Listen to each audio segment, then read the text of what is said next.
Russia. You from Russia? Yeah. बोलिए राधे राधे राधा रानी की Right. जय। देखिए এই ভক্ত শুধু রাশিয়া থেকে এসেছে দেখুন। বৃন্দাবন দর্শনের প্রথম দিনে আমরা নিশ্চিত করেছি যে আমরা গিরিরাজ গিরি গোবর্ধন পর্বত পরিক্রমা দেব। আমরা গিরিরাজ গোবর্ধন কীভাবে পরিক্রমা দিতে হয়, কী নিয়ম কানুন রয়েছে, মাঝে কি কি দেখা যায়, সমস্ত কিছু আজকে শেয়ার করব আজকের ভিডিওতে। তাই শেষ পর্যন্ত আমাদের সঙ্গেই থাকুন। বৃন্দাবনের রাধাকুণ্ড তথা গিরি গোবর্ধনকে পরিক্রমা দেওয়ার সমস্ত ভিডিওটি আপনি দেখলে জানতে পারবেন কিভাবে পরিক্রমা দিতে হয়। এই গিরি গোবর্ধন পরিক্রমার ভিডিও দেখলেও গিরিরাজের কৃপা হয়, তাই আমাদের সঙ্গেই থাকুন। এটি হচ্ছে এই পৃথিবীর মাঝে সর্বশ্রেষ্ঠ ভূমি হচ্ছে বৃন্দাবন ধাম, আর বৃন্দাবনের মাঝে শ্রেষ্ঠ হচ্ছে রাধাকুণ্ড। এই রাধাকুণ্ড হচ্ছে এটি যেখানে রাধারানী কৃপা করে আমাদেরকে কৃপা করার জন্য, পাপ মোচন করার জন্য এই কুণ্ড স্থাপন করেছিলেন। এই সেই রাধাকুণ্ড থেকে গিরি গোবর্ধন পরিক্রমা শুরু করতে হবে। আমরা সেখান থেকেই শুরু করেছিলাম। এটা হচ্ছে রাধাকুণ্ড। রাধাকুণ্ডে আমরা আচমন করে তারপরে এই হচ্ছে গিরিরাজ অর্থাৎ গিরি গোবর্ধন পর্বত। এটাকে পর্বত বললেও ভুল হবে, কারণ এটা হচ্ছে স্বয়ং ভগবানেরই একটা রূপ এই গিরিরাজ পর্বত।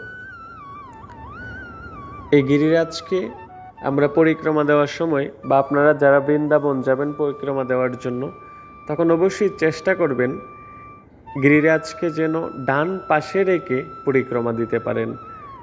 রাধাকুণ্ডতে আচমন করে বা স্নান করে আপনারা সবাই আপনার গিরিরাজকে প্রণাম করে ডান দিকে রেখে তারপরে পরিক্রমায় বের হবেন। খুব সুন্দর রাস্তা রয়েছে। আমরা গিরিরাজকে ডান দিকে রেখে আমার সঙ্গে আছেন বিনয় পাল, তারপরে আছেন আমার মাসিমা, তারপরে আছেন আমার মা, আমরা চারজন, আরও একজন আছেন সত্যেন প্রভুজি। আমরা খুব সকালবেলা, যেহেতু আমাদেরকে 22 কিলোমিটার ব্যাপ্তি এই গিরিরাজকে পরিক্রমা দিতে হবে, তাই আমরা আগে থেকেই প্রিপারেশন নিয়ে রেখেছিলাম যেন একদম ভোরবেলায় আমরা পরিক্রমায় বের হতে পারি। তাই আমরা একদম ভোরবেলা থেকেই শুরু করে দিয়েছিলাম, যার কারণে যখন রোদ উঠে তখন আমাদের যেন আর তেমন একটা কষ্ট না হয়। কারণ আমরা সবাই একটু সংকল্প করেছিলাম যেন আমরা গিরিরাজকে পরিক্রমা দিতে গিয়ে আমাদের কোনো কিছু আহার করতে না হয়, আমরা যেন একদম উপবাস থেকে গিরিরাজকে পরিক্রমা দিতে পারি। তাই আমরা গিরিরাজের কৃপা লাভের প্রয়াসে আমরা খুব ভোরবেলায় বের হয়ে পড়েছিলাম। দেখুন, গিরিরাজকে যখন পরিক্রমা দিতে যাবেন প্রথমে আপনারা পাবেন গোবিন্দকুণ্ড। সেই গোবিন্দকুণ্ড পাবেন যেখানে দেবরাজ ইন্দ্র পরমেশ্বর ভগবান শ্রীকৃষ্ণের সঙ্গে যখন যুদ্ধ করে পরে যখন দেখলেন যে অপরাধ করলেন, তখন তিনি এসে এই গোবিন্দকুণ্ডতে গিরিরাজ গোবিন্দের কাছে তিনি ক্ষমা প্রার্থনা চেয়েছিলেন। এটি হচ্ছে সেই গিরিরাজ পর্বত। এই হচ্ছে, দেখুন, আপনারা গিরিরাজকে যখন পরিক্রমা দিবেন তখন পথিমধ্যে অনেক কিছু দেখতে পাবেন রাস্তার মাঝে। পরিক্রমা দেওয়ার সময় অবশ্যই শুদ্ধ মন নিয়ে পরিক্রমা দিবেন। যখন পরিক্রমা দিবেন তখন মনের মাঝে যেন এমন একটা ভাব থাকে যে এই সেই পর্বত যেটাকে ভগবান 7 বছর বয়সে পরমেশ্বর ভগবান শ্রীকৃষ্ণ কনিষ্ঠা আঙ্গুলি দ্বারা 7 দিন পর্যন্ত ধারণ করে রেখেছিলেন। এই 22 কিলোমিটার পরিবৃপ্তি গিরিরাজ পর্বতকে। এটি সাধারণ কিছু নয়, এই সেই গিরিরাজ পর্বত। দেখুন, এই যে পাথরগুলো দেখা যাচ্ছে, আমরা অনেক সময় অনেক দর্শনার্থীদেরকে দেখেছি বা অনেক ভক্তদেরকে দেখেছি গিরিরাজের এইসব পাথরগুলোকে স্পর্শ করার জন্য বা ছবি তোলার জন্য বা একটু প্রণাম করার জন্য ভিতরে চলে যান। দেখুন, এই গিরিরাজ হচ্ছে স্বয়ং ভগবানের অংশ, স্বয়ং ভগবানের একটা রূপ। তাই ভগবানের শরীরের উপর পা রেখে ভগবানকে যদি আমরা প্রণাম করতে যাই তাহলে আমরা অপরাধী হয়ে গেলাম। তার জন্য আপনারা যারা পরিক্রমা দিতে যাবেন অবশ্যই সেটা খেয়াল রাখবেন। আমরা আগে থেকেই জানতাম, যার কারণে আমরা রাস্তা থেকে ভেতরে নামিনি প্রণাম করার জন্য বা ভেতরে পা রাখিনি, যেন অপরাধ না হয়।